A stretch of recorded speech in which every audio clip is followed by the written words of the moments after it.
Há 2000 anos. Capítulo 5. O Messias de Nazaré, parte A. O dia seguinte amanheceu trazendo as mais sérias preocupações a Públio e a sua família.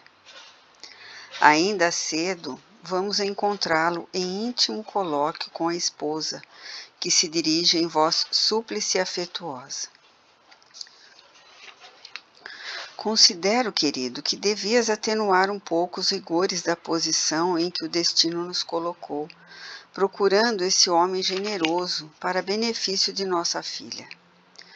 Todos se referem às suas ações empolgados por sua bondade edificadora, e eu acredito que o seu coração se apiedará da nossa desditosa situação.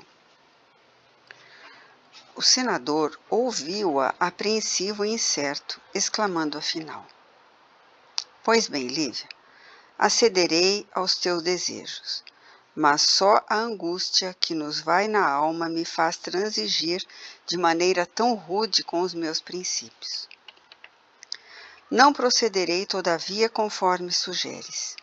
Irei sozinho à cidade, como se me encontrasse em hora de simples entretenimento, passando pelo trecho do caminho que nos conduz às margens do lago, sem chegar ao cúmulo de abordar pessoalmente o profeta, de modo a não descer da minha dignidade social e política. E, no caso de sobrevir alguma circunstância favorável, far-lhe-ei sentir o prazer que nos causaria a sua visita, com o fim de reanimar a nossa doentinha. Muito bem, disse Lívia, entre confortada e agradecida. Guardo na alma mais sincera e profunda fé. Vai sim, querido. Ficarei rogando a bênção dos céus para a nossa iniciativa. O profeta, que agora surge como verdadeiro médico das almas, saberá que atrás da tua posição de senador do império há corações que sofrem e choram. Públio notou que a esposa se exaltava nas suas considerações, deixando-se conduzir pelo que julgava um excesso de fraqueza e pieguismo. Entretanto, nada lhe ademoestou a respeito, em face das amarguras do momento, suscetível de desvairar o cérebro mais forte. Deixou que as horas movimentadas do dia se escoassem com as claridades do poente. E quando o crepúsculo entornava as suas meias tintas na paisagem maravilhosa, saiu, fingindo distração e alheamento, como se desejasse conhecer de perto a antiga fonte da cidade, motivo de atração para os forasteiros. Após haver percorrido uns 300 metros de caminho, encontrou transeuntes e pescadores que se recolhiam e o encaravam com mal disfarçada curiosidade. Uma hora passou sobre as suas amargas cogitações íntimas. Um velário imenso de sombras invadia toda a região, cheia de vitalidade e de perfume. Onde estaria o profeta de Nazaré naquele instante? Não seria uma ilusão a história dos seus milagres e da sua encantadora magia sobre as almas? Não seria um absurdo procurá-lo ao longo dos caminhos, abstraindo-se dos imperativos da hierarquia social? Em todo caso, deveria tratar-se de homem simples e ignorante, dada a sua preferência por Cafarnaum e pelos pescadores. Dando curso às ideias que lhe fluíam da mente incendiada e abatida, Públio Lentulus considerou dificílima a hipótese do seu encontro com o mestre de Nazaré. Como se entenderiam?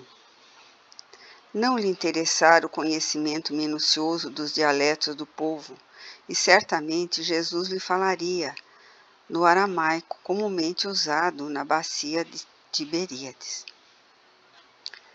Profundas cismas entornavam-lhe do cérebro para o coração, como as sombras do crepúsculo que precediam a noite. O céu, porém, Aquela hora era de um azul maravilhoso, enquanto as claridades opalinas do luar não haviam esperado o fechamento absoluto do leque imenso da noite. O senador sentiu o coração perdido num abismo de cogitações infinitas, ouvindo-lhe o palpitar descompassado no peito opresso. Dolorosa emoção lhe compungia agora as fibras mais íntimas do espírito. Apoiara-se insensivelmente num banco de pedras enfeitados de silvas e deixara-se ali ficar, sondando o ilimitado do pensamento. Nunca experimentara sensação idêntica, senão no sonho memorável relatado unicamente a Flamínio.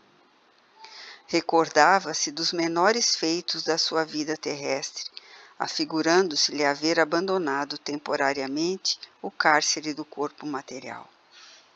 Sentia profundo êxtase diante da natureza e das suas maravilhas, sem saber como expressar admiração e reconhecimento aos poderes celestes. Tal a clausura em que sempre mantivera o coração insubmisso e orgulhoso. Das águas mansas do Genezaré parecia-lhe emanarem suavíssimos perfumes, casando-se deliciosamente ao aroma agreste da folhagem. Foi nesse instante que, com o espírito como se estivesse sob o império de estranho e suave magnetismo, ouviu passos brandos de alguém que buscava aquele sítio. Diante de seus olhos ansiosos estacara personalidade inconfundível e única. Tratava-se de um homem ainda moço, que deixava transparecer nos olhos profundamente misericordiosos uma beleza suave e indefinível. Longos e sedosos cabelos molduravam-lhe o semblante compassivo, como se fossem fios castanhos, levemente dourados por luz desconhecida. Sorriso divino, revelando ao mesmo tempo bondade imensa e singular energia, irradiava da sua melancólica e majestosa figura uma fascinação irresistível. Públio Lentulus não teve dificuldade em identificar aquela criatura impressionante, mas no seu coração marulhavam ondas de sentimentos que até então lhe eram ignorados. Nem a sua apresentação a Tibério, nas magnificências de Capri, lhe haviam imprimido tal emotividade ao coração.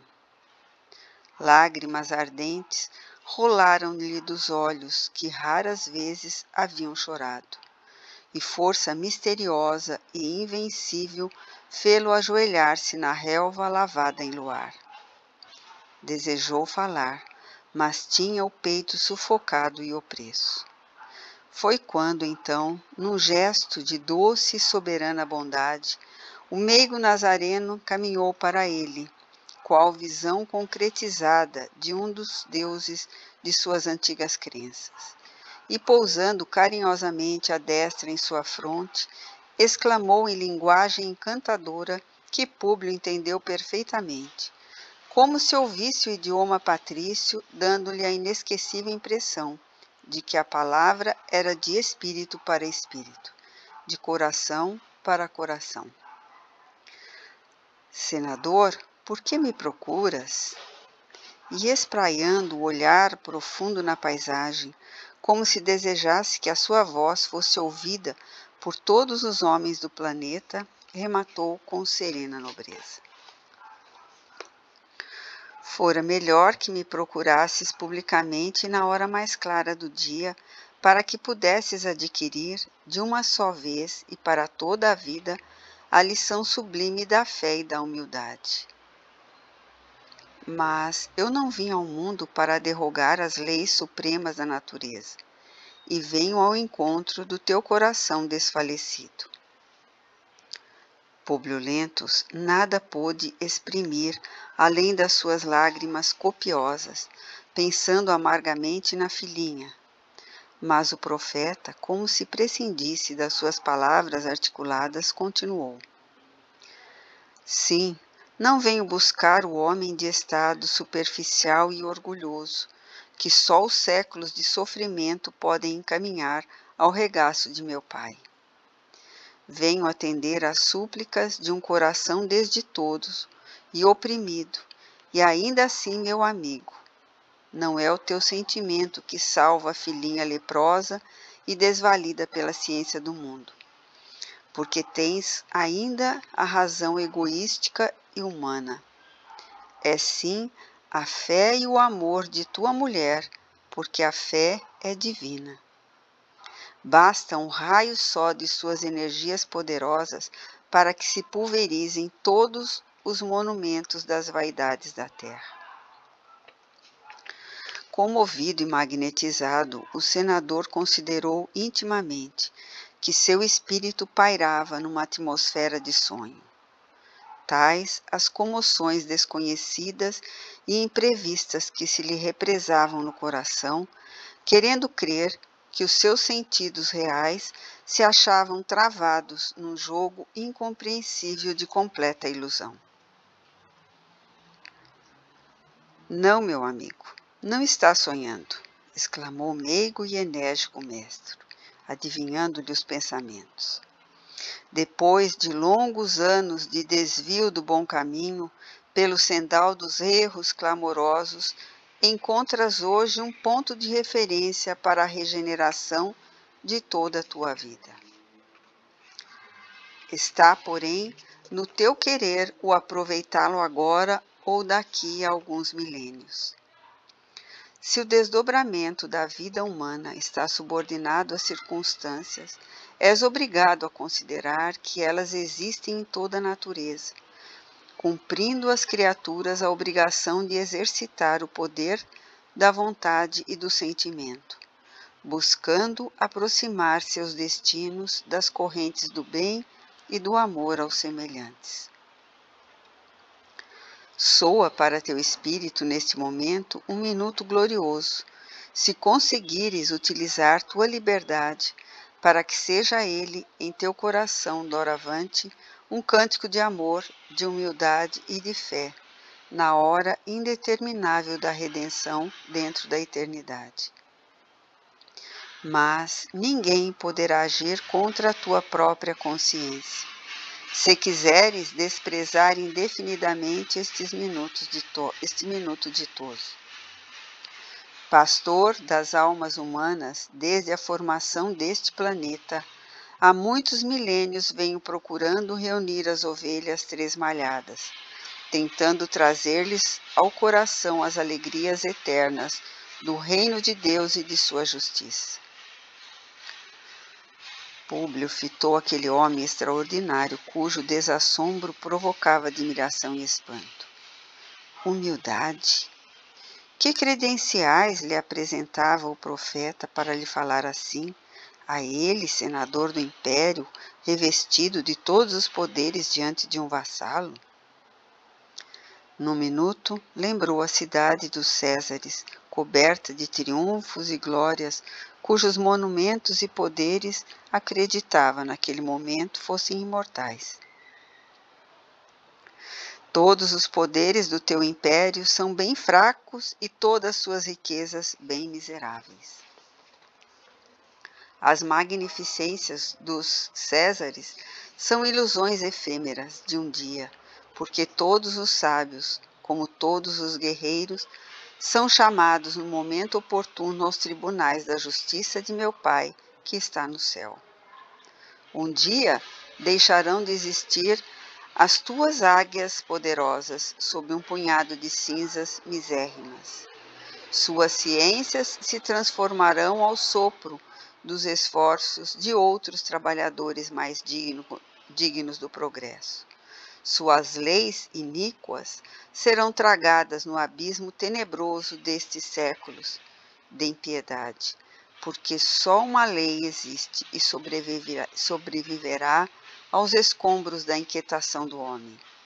A lei do amor, instituída por meu Pai desde o princípio da criação. Agora, volta ao lar, consciente das responsabilidades do teu destino. Se a fé instituiu na tua casa o que consideras alegria com o restabelecimento de tua filha, não te esqueças que isso representa um agravo de deveres para o teu coração diante de nosso Pai Todo-Poderoso. O senador quis falar, mas a voz tornara-se-lhe embargada de comoção e de profundos sentimentos. Desejou retirar-se, porém, nesse momento, notou que o profeta de Nazaré se transfigurava de olhos fitos no céu. Aquele sítio deveria ser um santuário de suas meditações e de suas preces, no coração perfumado da natureza, porque Públio adivinhou que ele orava intensamente, observando que lágrimas copiosas lhe lavavam o rosto, banhado então por uma claridade branda, evidenciando sua beleza serena e indefinível melancolia. Nesse instante, contudo, suave torpor paralisou as faculdades de observação do patrício, que se aquietou estarrecido. Devia ser 21h quando o senador sentiu que despertava. Leve aragem acariciava-lhe os cabelos e a lua entornava seus raios argínteos no espelho carinhoso e imenso das águas. Guardando na memória os mínimos pormenores daquele minuto inesquecível, Públio sentiu-se humilhado e diminuído em face da fraqueza de que dera testemunho diante daquele homem extraordinário.